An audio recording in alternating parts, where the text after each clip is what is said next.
Third year में हैं, entrance exam को पास करना है, हमें पीजी करनी है, एमएससी करनी है, एमए करनी है, तो ये वीडियो आपके काम का है। अगर आपके साथ इन 3 चीज़ों में से कोई एक चीज़ अगर आप पे लागू होती है, तो ये वीडियो आपकी 101% हेल्प करेगा।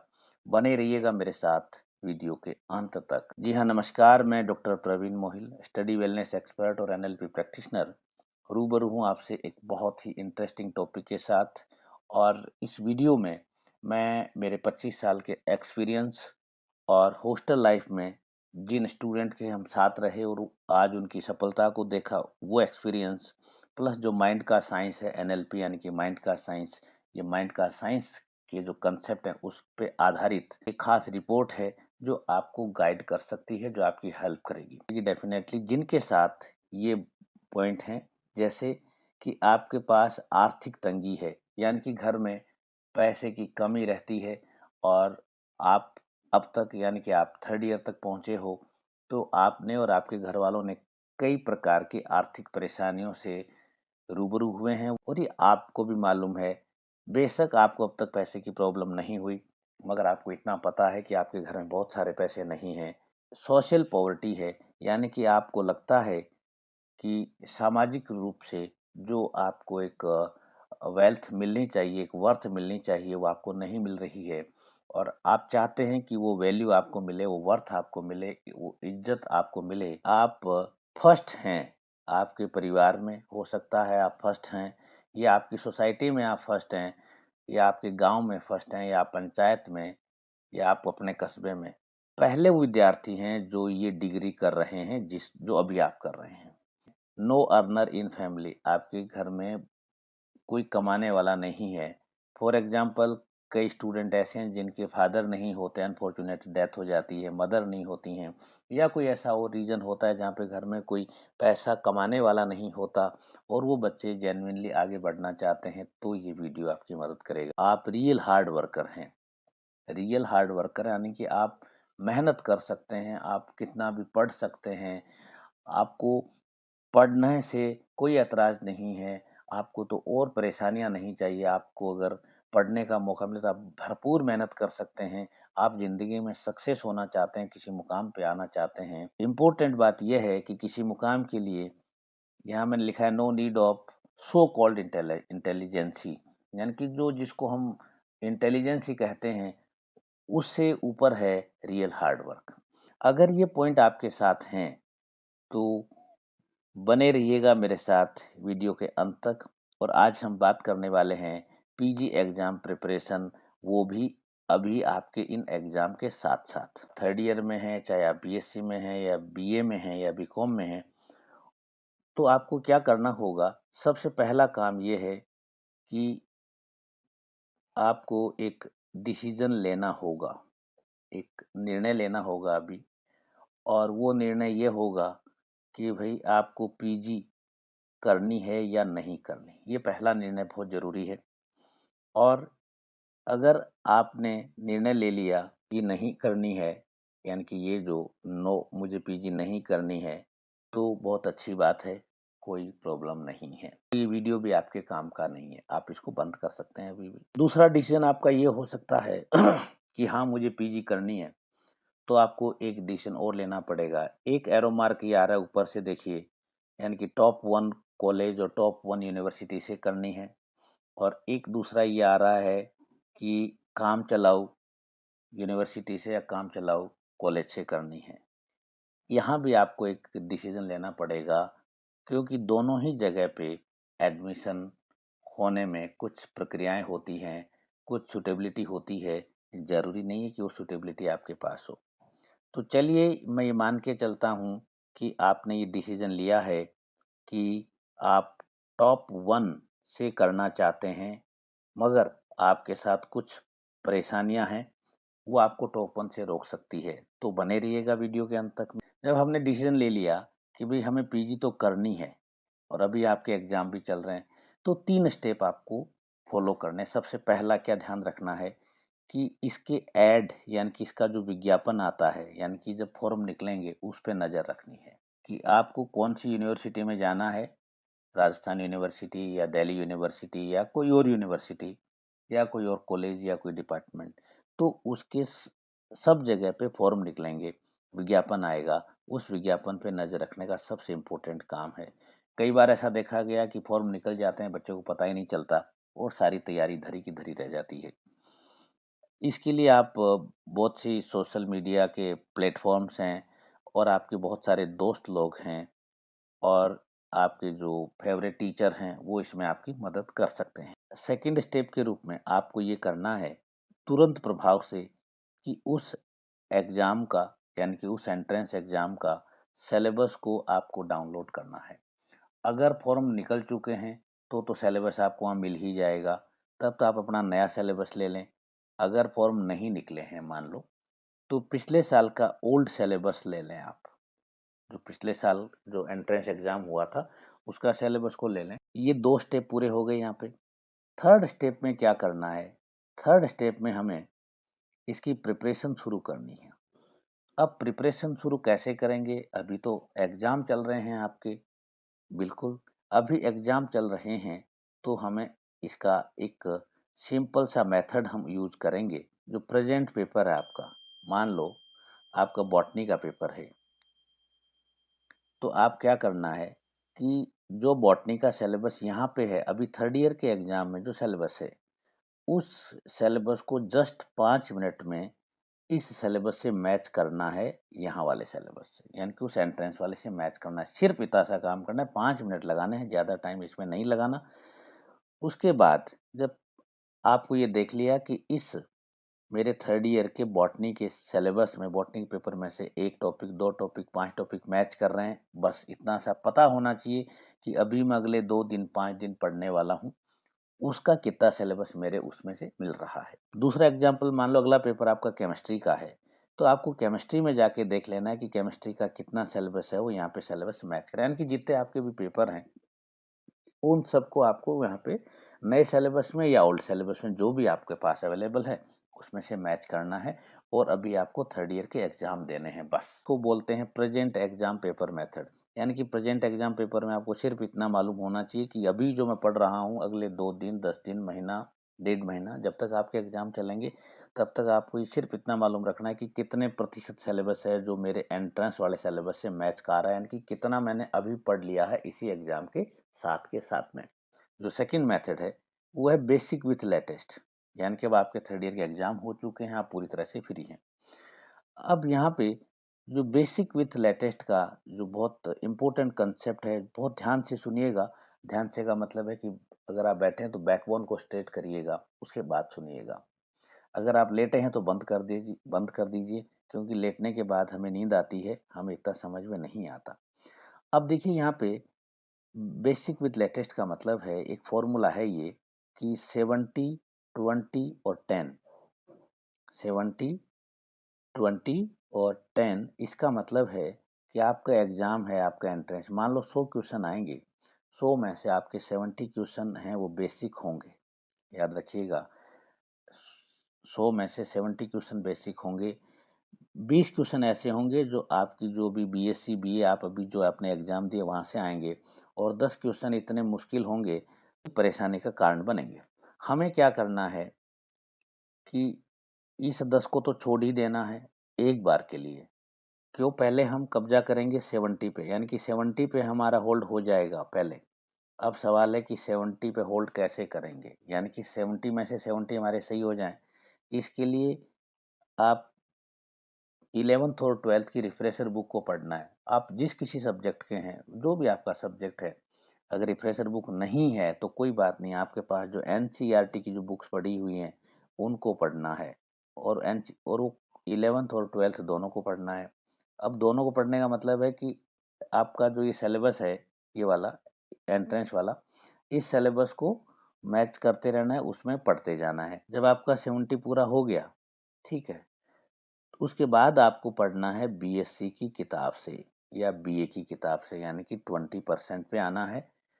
अब सवाल यहाँ पे ये है, एनएलपी प्रैक्टिशनर होने के नाते, स्टडी वेलनेस एक्सपर्ट होने के नाते, सवाल ये आपका ये कि मेहनत उतनी ही करें जितनी हमारी पिछली बार की कट ऑफ गई है, उसे 10% बढ़ा लें। मान लो आपके एंट्रेंस एग्जाम की पिछली बार कट ऑफ 60 गई, अब बढ़ा लें अपन, +10 70 कर लें। अब इसके लिए क्या करें कि यहाँ पे जो हमारा जो 11th और 12th का है, यहाँ से अपन पूरी कमांड कर लें, कोशिश करें कि 70 में से 70 आ जाए। फिर भी मान लेते हैं कि भाई 1-2 क्वेश्चन गलत हो सकते हैं, 68 कर लें। तब हमें क्या करना है, फिर हमें ये जो बीएससी वाला है, फिर हमें इस बीएससी वाले को पढ़ना है जो 20 का है। 20 में से हम माने कि चलो कुछ नहीं, 5 नंबर हम ले आएंगे, यानी कि 5 क्वेश्चन हम कर लेंगे, तो आपके यहाँ पे जो 2 माइनस हुए थे वो आपके यहाँ पे +3 हो गए, यानी कि आपका 73 का स्कोर हो गया। तो इस तरह से आपको एक कैलकुलेशन बैठानी है।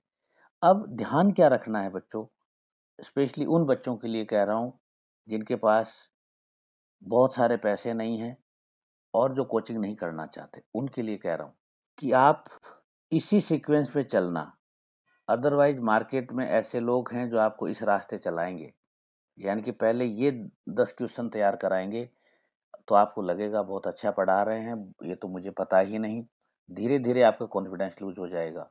हमें पहले 70, फिर 20 और फिर 10 पे आना है। और मेरा अब तक का अनुभव है कि 70 तक होते होते आपके एग्जाम आ जाएंगे।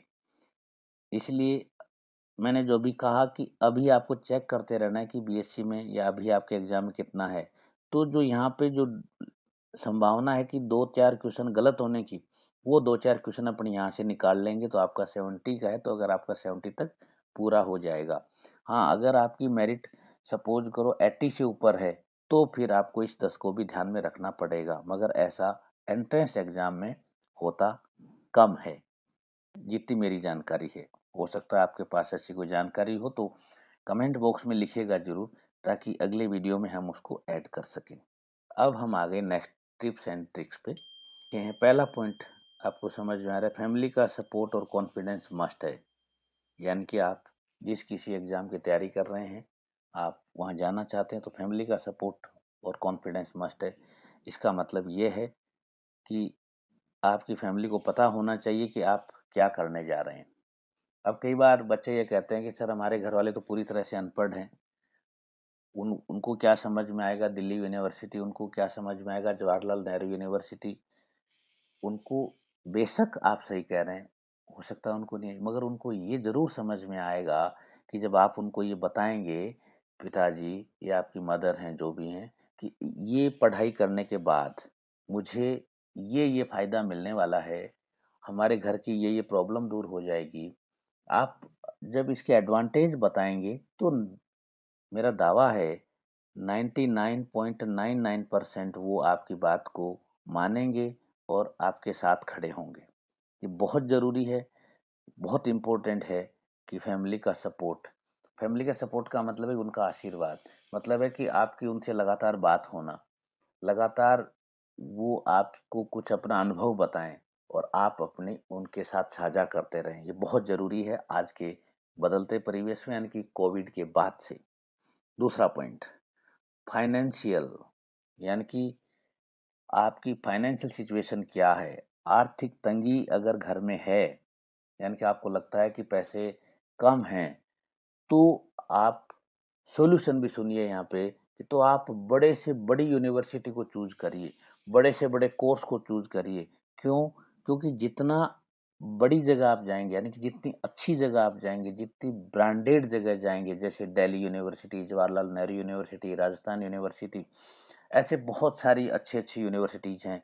वहाँ आप जाएंगे तो वहाँ पे आपको क्या होगा, कम पैसा लगेगा। एक तो आप जाएंगे गवर्नमेंट में जाएंगे तो वहाँ पे फीस कम होगी डेफिनेटली।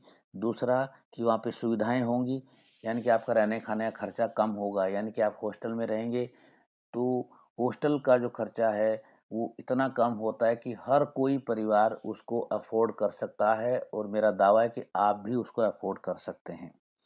तो इसलिए पहले आप अपना फाइनेंशियल कैलकुलेशन करिए कि भाई आपके घर की स्थिति कैसी है, यानी कि आपको कितना पैसा घर से मिल सकता है और आप कितने में रह सकते हैं। ये बहुत इंपॉर्टेंट पॉइंट है, क्योंकि मैंने ऐसे बहुत सारे स्टूडेंट को देखा है जो एडमिशन जिनका हो जाता है मगर उनको एडमिशन छोड़ना पड़ता है फाइनेंशियल प्रॉब्लम की वजह से। इसलिए इसको पहले कैलकुलेशन कर लें, इसमें देखें कि कितना क्या सॉल्यूशन है, और प्रॉब्लम है तो अच्छे से अच्छे इंस्टीट्यूट में जाइए, बजाय किसी ऐसी जगह पे जाएँ जहाँ पे फीस बहुत ज़्यादा हो, फीस भी लाखों में हो जाए तो बिल्कुल नहीं जाना है। फीस हज़ारों में रहे तब तक अच्छी बात है। फिर तीसरा पॉइंट क्या है कि मेक लिस्ट ऑफ नहीं करना, यानी कि यहाँ पे थर्ड ईयर में बच्चे के साथ ये प्रॉब्लम होती है, बीएड करूँ, ये करूँ, ये करूँ या ये करूँ, ए करूँ या बी करूँ, बी करूँ या सी करूँ, सी करूँ या डी करूँ। ऐसी चीज़ में पहला आप काम करें, एक लिस्ट बनाएँ कि ये तो मुझे नहीं करना है। आप ये सोच सकते हैं कि मुझे बीएड नहीं करना है, आप ये भी सोच सकते हैं कि मुझे पीजी नहीं करनी है। दोनों ही आप सोच सकते हैं, आपका तरीका है। या फिर आपको ये सोचना है कि मुझे तो यही करना है ओनली, बाकी कुछ नहीं करना है। यानी कि डियर स्टूडेंट, यहाँ पे क्लैरिटी का पॉइंट है ये करना है, ये नहीं करना है, ये बहुत ज़रूरी है। यही आपको इंटेलिजेंट बनाएगा और ये कन्फ्यूज़न आपको, आपकी जो इंटेलिजेंसी है, आपका जो हार्ड वर्क की कैपेसिटी है, उसको वो बर्बाद करता है। अब यहाँ पे आप देखें कि बॉक्स में आपको एक चीज़ नज़र आ रही है, इसको पढ़ पा रहे हैं आप ध्यान से। ये स्पेशल नोट है मेरे यूनिवर्सिटी के साथियों के बिहाव से। हमारी यूनिवर्सिटी के साथी ऐसे हैं जो बहुत मददगार लोग हैं, एक से बढ़ के एक सब्जेक्ट के एक्सपर्ट हैं। एकेडमिक हेल्प हमारी यूनिवर्सिटी के जो प्रोफेसर्स हैं वो अवेलेबल कराते हैं, उनकी तरफ से उपलब्ध रहती है। यानी कि आपको सब्जेक्ट से जुड़ी कोई प्रॉब्लम है तो आप कमेंट बॉक्स में आप अपना सब्जेक्ट लिखेंगे, आप अपनी प्रॉब्लम लिखेंगे तो आपको हेल्प मिलेगी। और आपको ऐसा चाहिए कि भाई कौन सी यूनिवर्सिटी अच्छी है, तो करीब-करीब हर यूनिवर्सिटी में कोई ना कोई हमारे साथ के लोग वहाँ काम कर रहे हैं, वहाँ प्रोफेसर्स हैं। तो आपको वहाँ की अगर इंटरनल कोई इन्फॉर्मेशन चाहिए, तो वो भी आपको वहाँ से मिल सकती है। वहाँ के बारे में आपको कोई गाइडेंस चाहिए, तो वो आपको गाइडेंस उपलब्ध करा देंगे, बशर्ते कि आप कमेंट बॉक्स में या मुझसे किसी माध्यम से संपर्क करते हैं तो। फिर अगला नोट आप देखें कि मेक नोट्स। हाँ, अभी से मेरा मतलब है एग्ज़ाम तो दे लो अभी। एग्ज़ाम देते ही आप जो 11th और 12th की बुक्स हैं, यानी कि रिफ्रेशर बुक या एनसीईआरटी बुक, वहाँ से नोट्स बनाने चालू करना। नोट्स का मैंने एक वीडियो बना रखा है इसी चैनल पे, उसको देख लीजिएगा। फिर भी अगर समझ नहीं आए तो मुझसे फिर से पूछ लीजिएगा, फिर हम वीडियो बना लेंगे, नोट्स बना लेंगे। मगर ये नोट्स इसलिए चाहिए कि जब आप एग्ज़ाम से पहले रिवाइज़ करते हैं, रिवीज़न करते हैं, क्योंकि मैंने देखा है कि 90% बच्चे हैं, उनकी रिवीजन करने की आदत होती है स्कूल टाइम से ही। तो रिवीजन के लिए छोटे-छोटे नोट्स बनाएँ, छोटे-छोटे नोट्स का मतलब है कि मान लो आपकी एक यूनिट है जिसमें 5 चैप्टर हैं, तो पाँचों चैप्टर का जो नोट्स है वो आपके 1 पेज में आ जाना चाहिए या ज़्यादा से ज़्यादा 5 पेज में आ जाना चाहिए, इससे ज़्यादा नहीं जाना चाहिए, तो वो नोट्स बनते हैं। इसके बाद भी आपके कोई डाउट हैं, तो प्लीज़ यहाँ पे डाउट को रखिएगा ज़रूर। मैं रिपीट करूँ कि अगर आपके साथ ये फैक्टर हैं, यानी कि आपके घर में आर्थिक तंगी है, सामाजिक तंगी है, फ़ील होता है, कुछ अनकम्फ़र्ट होता है, आपके गाँव के या शहर के आप पहले व्यक्ति हैं सोसाइटी के, जो आप यहाँ तक पढ़ने आए हैं और आपके घर में कोई अर्नर नहीं है किसी वजह से और आप सच्चे हार्ड वर्कर हैं, तो आई रिक्वेस्ट, आई सजेस्ट कि आप बड़े से बड़े इंस्टीट्यूट में जाइए। बड़े से बड़े का मतलब होता है जहाँ पे एकेडमिक क्वालिटी मिलती है ज़्यादा, फीस लगती है कम। यानी कि जैसे example Jawaharlal Nehru university, Delhi university, Rajasthan university और ऐसी तमाम यूनिवर्सिटीज़ हैं, वो आपको पता है, आप गूगल करेंगे तो आपको सब कुछ मालूम चल जाएगा। हाँ, आपका इस वीडियो से जुड़ा हुआ कोई डाउट है या इस वीडियो से जुड़ा कोई सुझाव है, तो आपका स्वागत है, दीजिएगा ज़रूर। और आपको अच्छा लगा हो तो वीडियो को लाइक कीजिएगा और आप किसी की मदद करना चाहते हैं तो वीडियो को शेयर कीजिएगा। ऐसे ही वीडियो के नोटिफिकेशन के लिए चैनल को सब्सक्राइब कर लीजिएगा। मेरी शुभकामनाएँ हैं। मैं दुआ करता हूँ कि आपका एडमिशन उस इंस्टीट्यूट में हो जहाँ का आपने सपना देखा है। आपका एडमिशन उस इंस्टीट्यूट में हो जहाँ के बारे में आपके घर वाले बताते हुए फ़ख्र महसूस करें, गर्व महसूस करें और आप वहाँ से ज़िंदगी की एक से एक बढ़ के ऊँचाइयों को छूते रहें। Wish you all the best. Thank you very much.